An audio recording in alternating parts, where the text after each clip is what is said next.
প্ৰিয় ছাত্ৰ বন্ধুসকল, আজি মই তোমালোকক প্ৰেজেণ্ট পাৰফেক্ট কণ্টিনিউৱাছ টেন্স এই বিষয়ে শিকাবলৈ লৈছোঁ। তোমালোকৰ জ্ঞাত যে প্ৰেজেণ্ট টেন্সৰ 4টা ভাগ আছে। Simple present, present continuous, present perfect and present perfect continuous tense. গতিকে এই 4টা ভাগৰ যিটো শেষৰ ভাগ সেইটো হৈছে প্ৰেজেণ্ট পাৰফেক্ট কণ্টিনিউৱাছ টেন্স। ইয়াৰ আগতে মই চিম্পল প্ৰেজেণ্ট, প্ৰেজেণ্ট কণ্টিনিউৱাছ আৰু প্ৰেজেণ্ট পাৰফেক্ট এই 3টা ভাগৰ বিষয়ে তোমালোকক পাঠদান কৰিছিলোঁ আৰু আজি মই প্ৰেজেণ্ট পাৰফেক্ট কণ্টিনিউৱাছ টেন্সৰ বিষয় ওপৰত পাঠদান কৰিবলৈ ওলাইছোঁ। বৰ্ডখনলৈ মন কৰা। ফাৰ্ষ্ট ওৱান মানে first person, I have been going. Go ভাৰ্বটো এইটো গোয়িং হৈছে যে আই হেভ বিন গোয়িং, মই গৈ আছোঁ। ইউ হেভ বিন গোয়িং, তুমি গৈ আছা। হি হেজ বিন গোয়িং, হিটো থাৰ্ড পাৰ্চন ছিংগুলাৰ নাম্বাৰ। তেতিয়া এই হি হোৱাৰ লগে লগে থাৰ্ড পাৰ্চন ছিংগুলাৰ নাম্বাৰ হোৱাৰ লগে লগে এই ভাৰ্বটো হেভ নহয় হেজ হয়। অৰ্থাৎ এই হেভ ভাৰ্বটো এইটো কি হ'ল হেজ হৈ যায়। সেইটো কথা মনত ৰাখিব লাগিব যে থাৰ্ড পাৰ্চন ছিংগুলাৰ নাম্বাৰ হ'লে যে প্ৰেজেণ্ট পাৰফেক্ট হওক বা প্ৰেজেণ্ট পাৰফেক্ট কণ্টিনিউৱাছেই হওক, কি হয় এইটো থাৰ্ড পাৰ্চন ছিংগুলাৰ নাম্বাৰ হ'লে হি হ'লে হেজ হ'ব, সি হ'লে হেজ হ'ব আৰু ইট হ'লে হেজ হ'ব। তেনেকৈ এতিয়া আমি দেখিলোঁ তাৰমানে here has is used instead of have. মন কৰা, I have been going, মই গৈ আছোঁ। You have been going, তুমি গৈ আছা। He has been going, সি গৈ আছে। আমি মনত ৰাখিবলৈ কথাটো হ'ল ইয়াৰ আগতে আমি লিখিছিলোঁ যে মই গৈ আছোঁ, আই এম গোয়িং।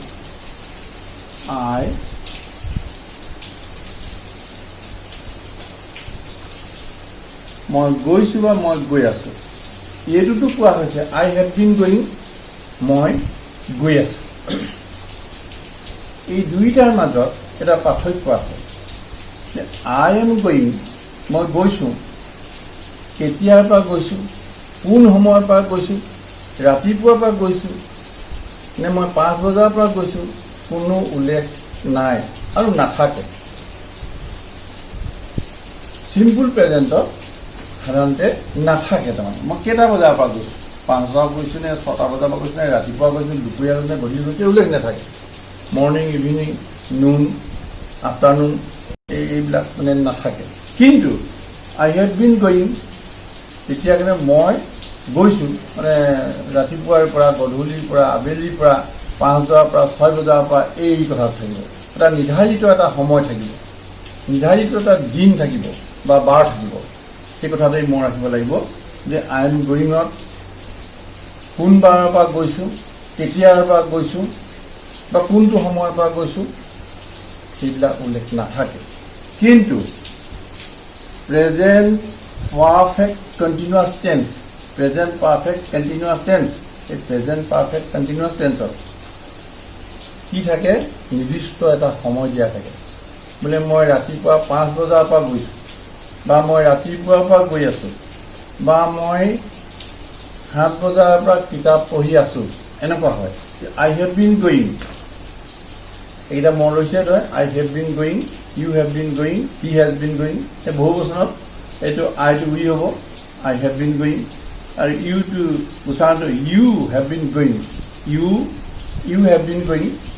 যেতিয়া বহু you have been going, he has been going, they have been going. অকল এই থাৰ্ড পাৰ্চন ছিংগুলাৰ নাম্বাৰতে এই হেভটো কি হয়, হেজ হয়, বাকীকেইটাত নহয়। এতিয়া আমি চাই লওঁ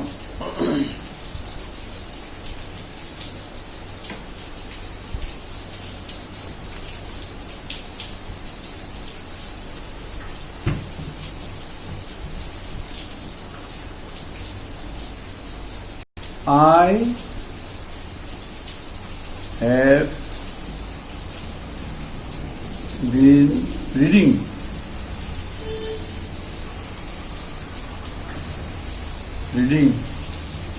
the Mahabharata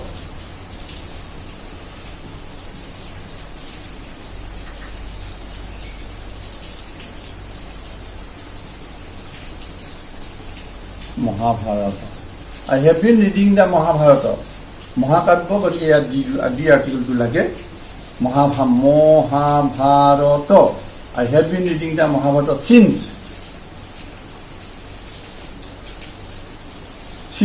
পঢ়া yesterday.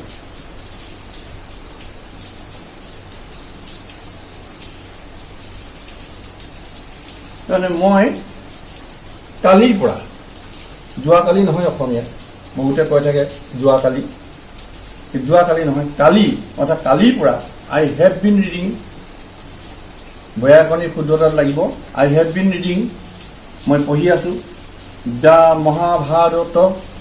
মহাভাৰতখন চিন্স য়েষ্টাৰডে কালিৰ পৰা এই চিন্সটোৱে কি কৰিছে পৰা ইয়াত ফৰ্ম বহাব নোৱাৰিব SINC চিন্স বহিব চিন্স য়েষ্টাৰডে মই ৰাতিপুৱাৰ পৰা মহাভাৰতখন পঢ়িছোঁ signs morning signs 5 o'clock since 5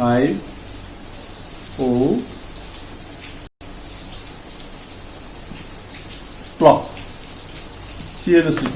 মই 5 বজাৰ পৰা মহাভাৰতখন পঢ়ি আছোঁ কিন্তু I am reading the Mahabharata since 5 o'clock যদি লিখা যায় তেতিয়া মাত্ৰ ভুল হ'ব সেইটো লিখাৰ অধিকাৰ আমাৰ ইংৰাজী ব্যাকৰণৰ মতে নাই গতিকে লিখিবলৈ হ'লে যদি নিৰ্দিষ্ট কোনো এটা সময়ৰ পৰা নিৰ্দিষ্ট কোনো এটা বাৰৰ পৰা কোনো এটা মাহৰ পৰা কোনো এটা বছৰৰ পৰা এনেকুৱা যদি উল্লেখ কৰিবলগীয়া হয় তেতিয়াহ'লে প্ৰেজেণ্ট পাৰফেক্ট কণ্টিনিউৱাছ টেন্সত তোমালোকে বাক্যটো লিখিব লাগিব সেইকাৰণে মই এতিয়া লিখি দেখুৱাইছোঁ আই হেভ বিন ৰিডিং মই পঢ়ি আছোঁ the মহাভাৰতখন signs 5 o'clock signs 5 o'clock 5 বজাৰ পৰা মই মহাভাৰতখন পঢ়ি আছোঁ তেনেকৈ মই মহাভাৰতখন কি লিখিছোঁ মই yesterday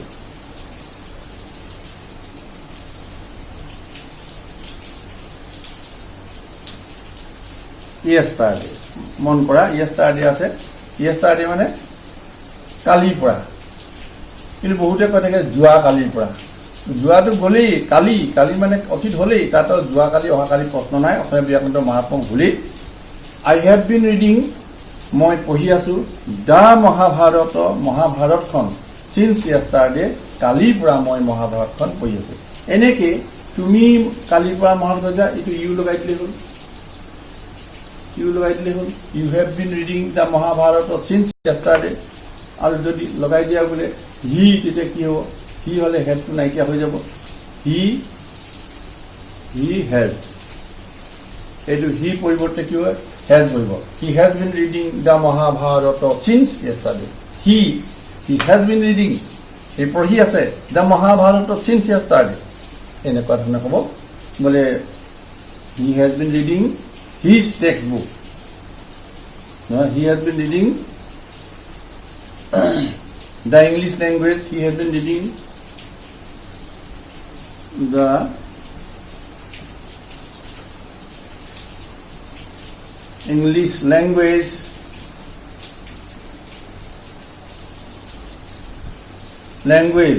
he has been reading the English language since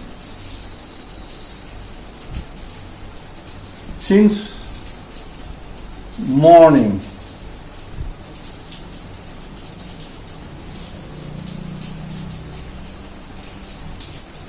since morning. Look at the board.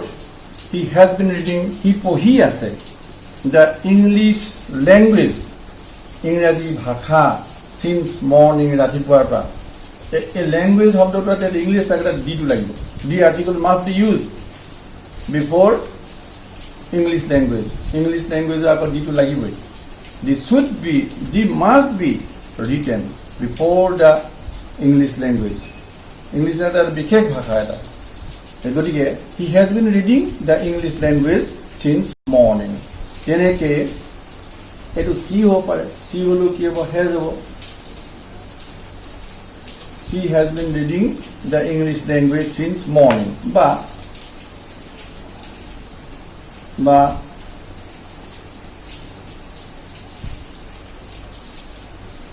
Sukafa, PHFA, Suka PHFA has been reading the English language since morning. Teneke এইবিলাক হ'ব Sukafa third person singular number অৰ্থাৎ একবচন হয় নহয় একবচন তৃতীয় পুৰুষ গতিকে কি হ'ল হেজ হ'ল তেনেকৈ সাধাৰণতে ৰাম সীতা এনেকুৱাবোৰ নাম কৈ থাকে গতিকে গদা পানী দিলোঁ গদা পানী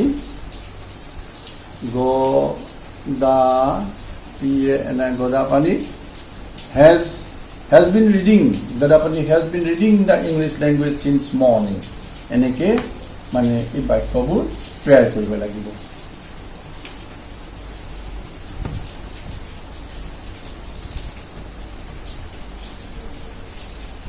এতিয়া আমি আকৌ চাওঁ যে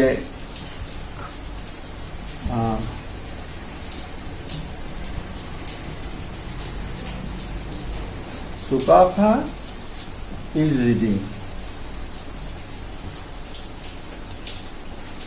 Sukafa is reading. এইটো হ'ল Sukafa is reading. আকৌ যদি কওঁ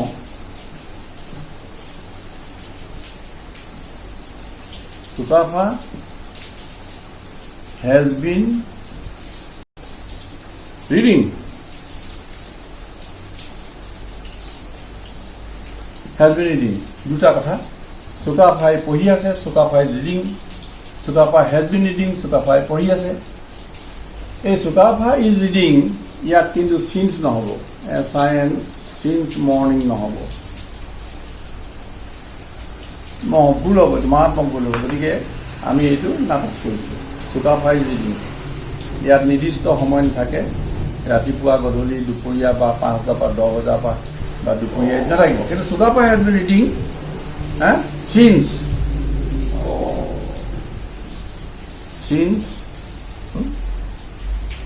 Sukafa has been reading since evening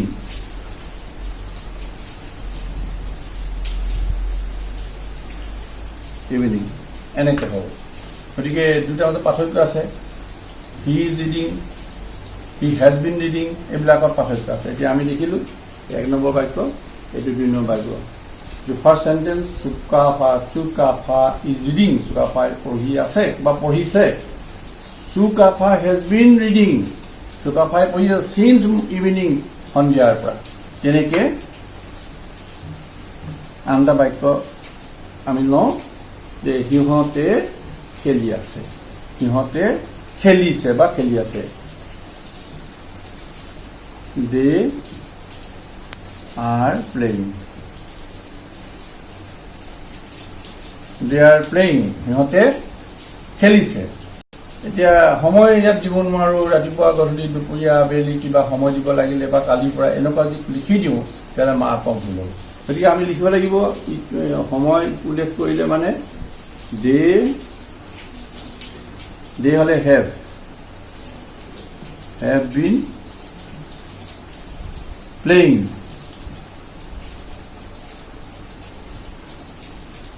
they have been playing PLA while playing since